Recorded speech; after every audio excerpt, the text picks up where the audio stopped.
What up, champ? Hey, what's up? How you doing, Nelly, man? I'm good, bro. How about yourself?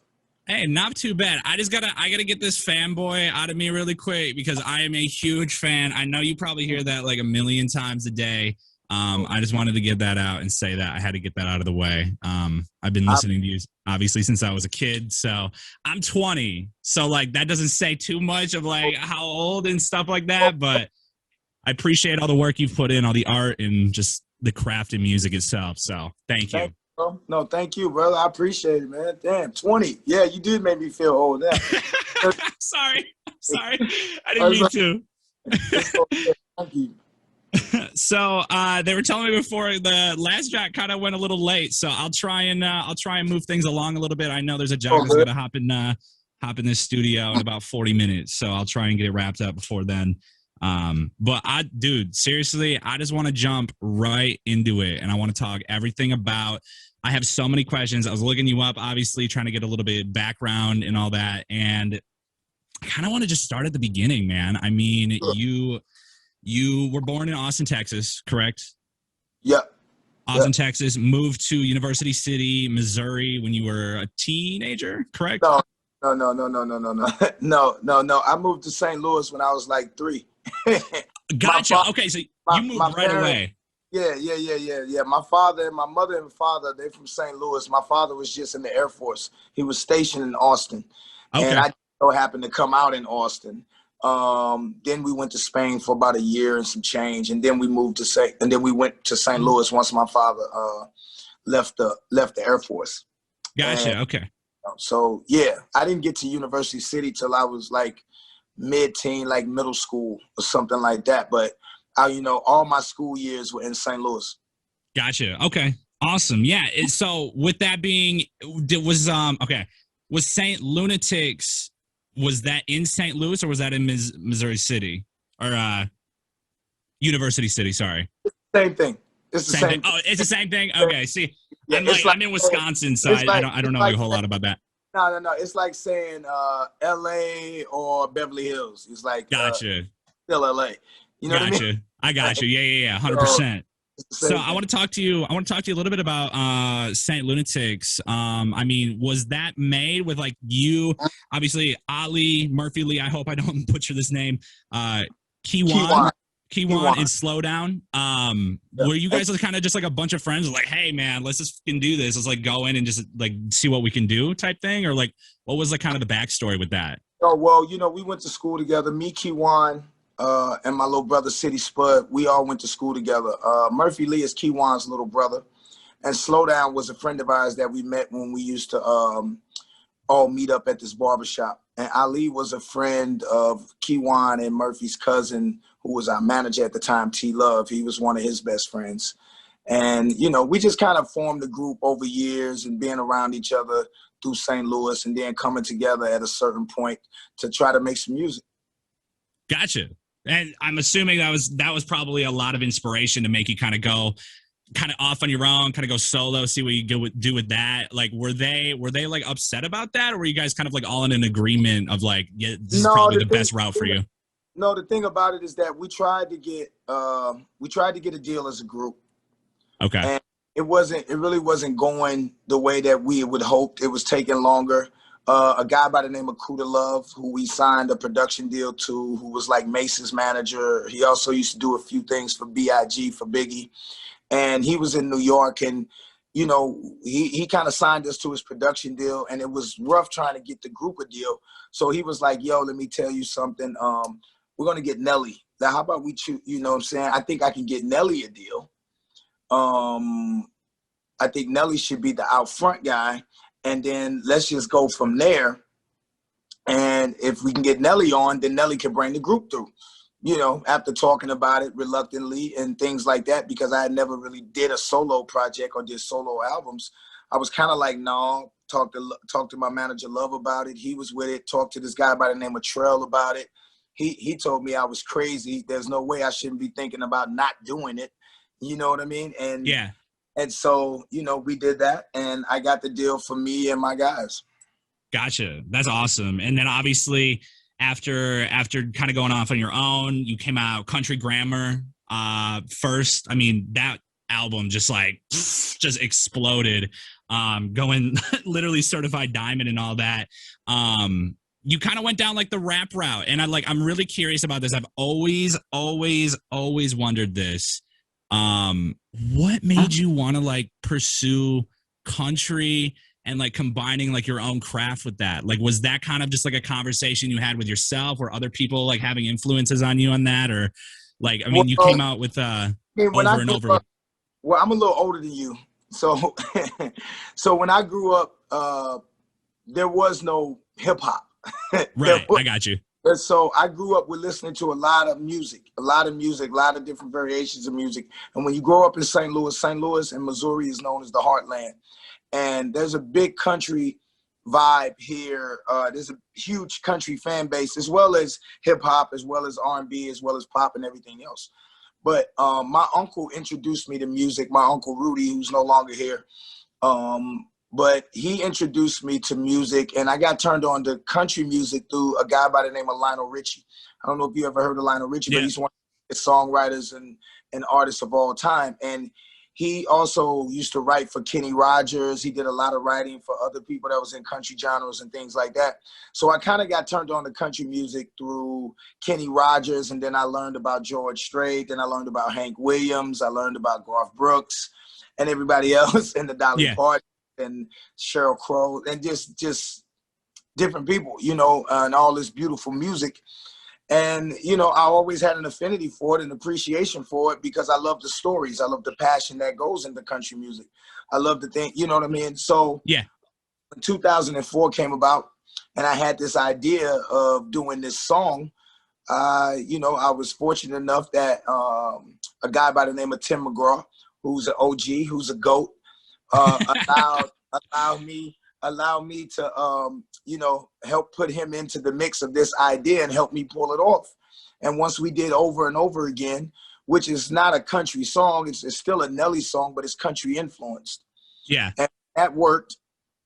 I always thought about doing a project that was country influenced, that shows my appreciation for country music, that shows how country music has influenced me, that shows how, I really want to thank you guys for allowing me to get airplay in your genre, to be able to step on your stage and get the same applause as anybody else, to be welcome into your home, even though I'm a hip hop star. That means so much to me.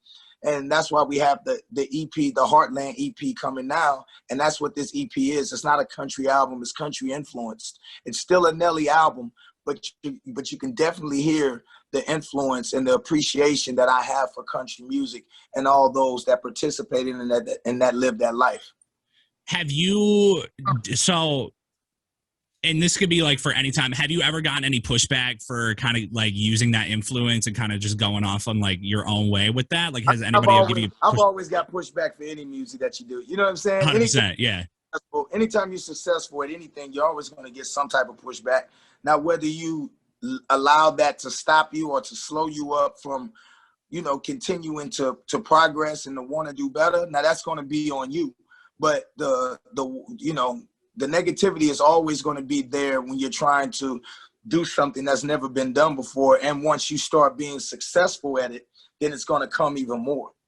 Gotcha.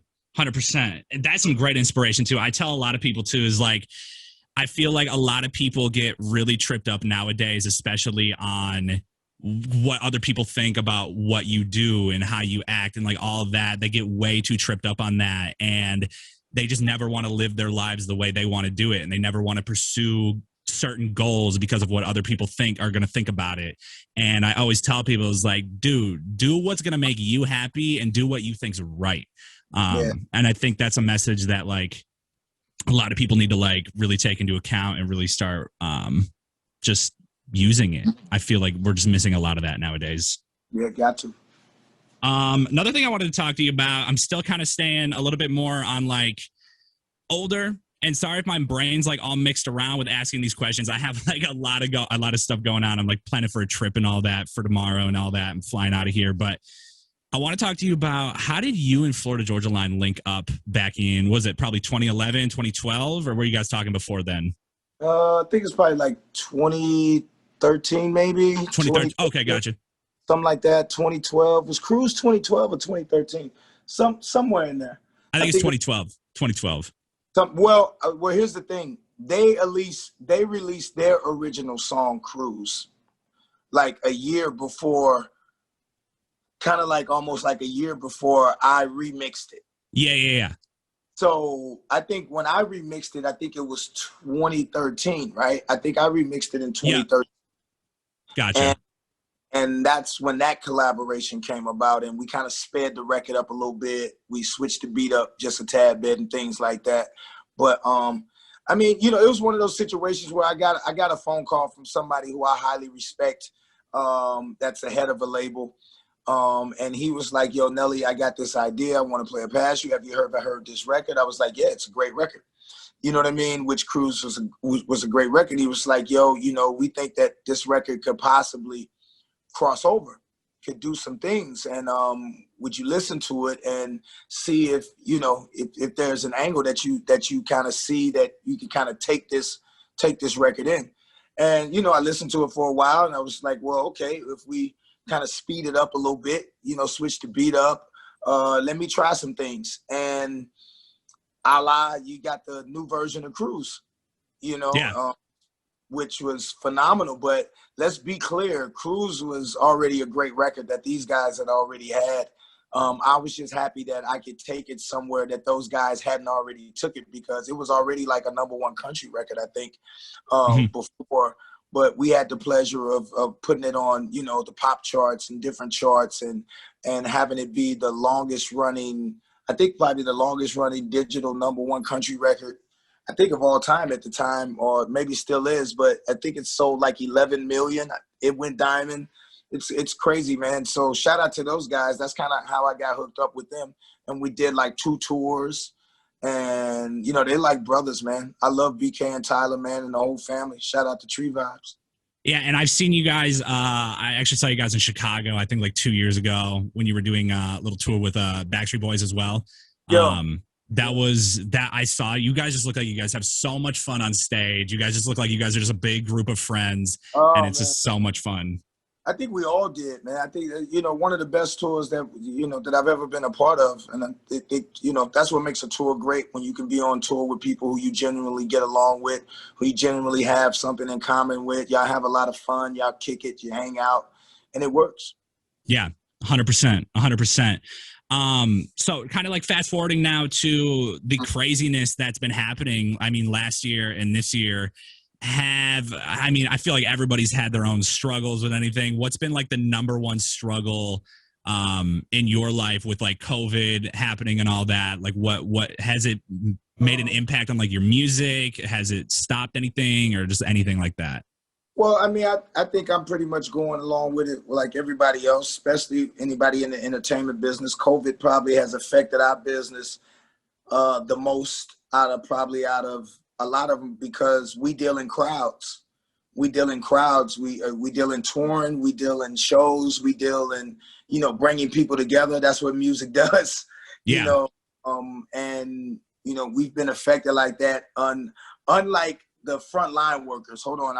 Let me first say that nobody has been more affected than the frontline workers and the people that have lost someone from this tragedy. So let's be clear about that. But now, if you want to talk about entertainment, you know, now that's where we fall in line. But it's been rough, but man, don't nobody want to hear Nelly complain. You know what I mean? 100%. Nobody wants to hear Nelly complain, but you know, I'm just happy that we can focus and get through this all together. But yeah, it's just been rough, man. You've been trying to do what you can do. I think if it wasn't for COVID, I might not have been on Dancing with the Stars. You know what I mean? Yeah, 100%. At downtime, but you know, that worked out, and I was able to do something very different that I hadn't done. Yeah, actually, I wanted to talk to you about that, Dancing with the Stars. What, like, was that just kind of like a thing? You're like, damn, man, I want to try this out. I want to see where it goes. I want to try something different.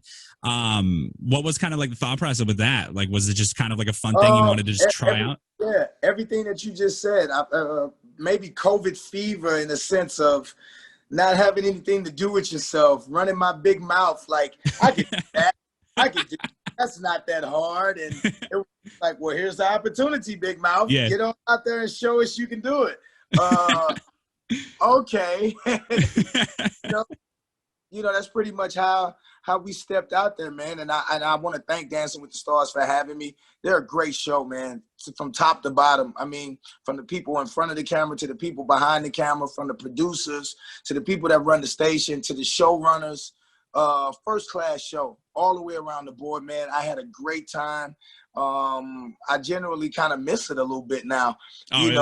Maybe not all the work into it, but definitely the people, man. I had a great partner, great teacher, and Daniela, and her husband Pasha. He was great. It's just it was a lot of fun, man. A lot of fun. That's awesome.